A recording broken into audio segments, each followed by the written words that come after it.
Alright, so we have a new fuel filter and a new air filter to put on the Buffalo today.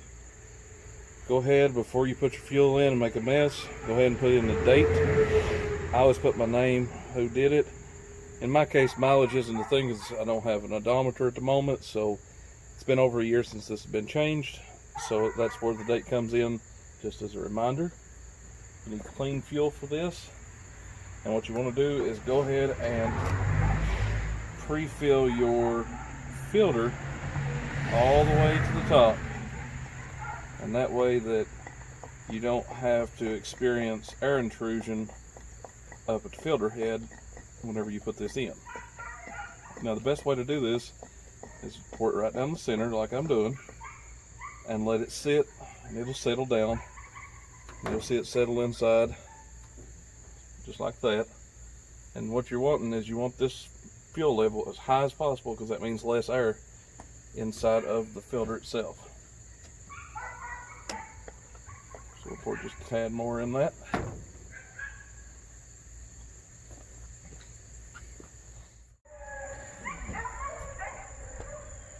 At this point, we've already got our new filter pre-filled with diesel, and basically all we have to do is go ahead and remove the old filter from the head, which is going to be counterclockwise because the head's upside down technically. Now, in the time that I've had this particular filter on my truck, I have not at any point drained the fuel out of it. So it's never had the water drained out or anything like that, and honestly I could never tell that it was getting any kind of water in the system, because I always buy from known good distributors, stuff like that. I never try to do any kind of hacks. I just soak up the fuel cost and go on. And I always buy from the place that I see the fuel being sold the most at. That way I know I'm not getting old fuel that's just sitting there. Now, if you really are worried about this fuel down here that's spilled out, because this is a messy job, take a little ether, spray this down, and you'll be good to go. So now all we have to do is go ahead and put our new filter on, and it in particular just screws back on in the opposite manner that you took the old one off. Now this is also a one-piece set. This is not the factory two-piece crap that gives such issues to everybody. This is a one-piece Carquest brand, house brand, that honestly wasn't that bad of a price.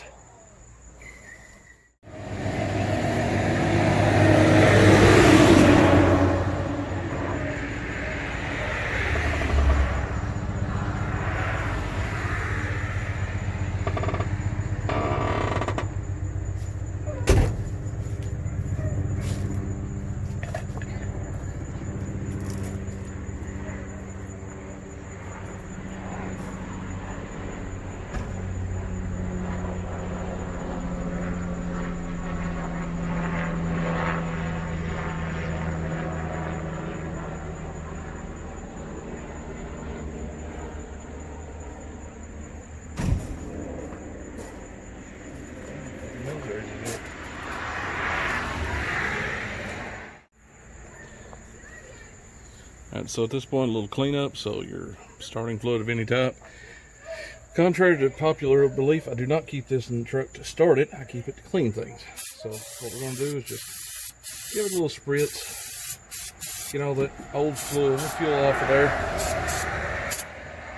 Now, two things I want to make a note of. One, engines get extremely hot, especially diesels. So do not start this with the fuel pooled on the exhaust manifold. That's the reason for all that. Two is, I already had the system primed up to right here on the fuel system with, I just drove to town, came back, so this engine's good and hot, it's up to temp. So at this point, it's good to go.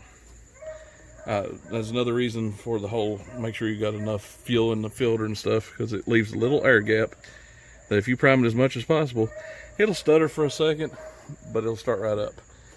So now it's the time everybody likes to go ahead and replace our air filter. It's been on there about 2 years, about 30,000 miles, if that. But the old one is just in need of replacement. About every 2 years is a good rule of thumb, depending on how much you tow and how much you actually use the truck. Trucks that sit 6 months a year, don't worry about it. Trucks that are daily driven like this one, yeah, about every 2 years you need to go ahead and replace it. So here we go. That's the old filter. You can see just how much dirt and crap gets caught into it with the new one. Now, the filter I use is a Carquest house brand, and it is a Carquest number 88255. It's about, I think it's 11 bucks. It's not an expensive filter to fix compared to like a 6637, whereas they're usually about 60 bucks. But on the other hand, it's retaining a lot of dust and dirt down here. I don't know if you can see it there, so I'll move the camera over. That's all the crap that would have gotten into my engine. Let that sink in. That nice pretty clean section that you see there, from bottom to top, that's the sterile environment that I created with a good filter. So what I'm going to do is go ahead and bring this out, clean it really good, and then we'll put it all back together. And what that means is the Buffalo now has a fresh air filter, fuel filter, oil change, transmission fluid change, and differential fluid change, all within the last month. Now, I've already went over all my connections for the battery. I've already made sure that they're good.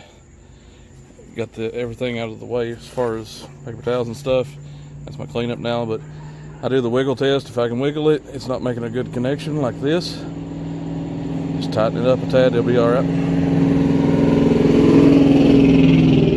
And then we move on over. The only things that has not been touched by me to replace has been the alternator belt and vacuum pump belts. I'll replace those soon enough.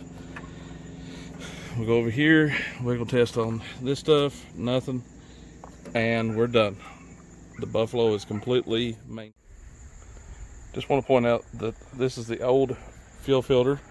It's Carquest 86417, and honestly, I can't tell you squat as to whether it needed it in terms of physically being plugged up or anything. I never had to wait to start light come back on or fuel filter light or anything like that, which I wouldn't for the fuel filter light because it does not have the little wire over there stating that there's water in the system. But generally speaking, I never had any issues. This was just the fact that this filter was a year old and it had approximately 25,000 miles on it, something like that. So I just wanted to go ahead and do it before winter, get it over with.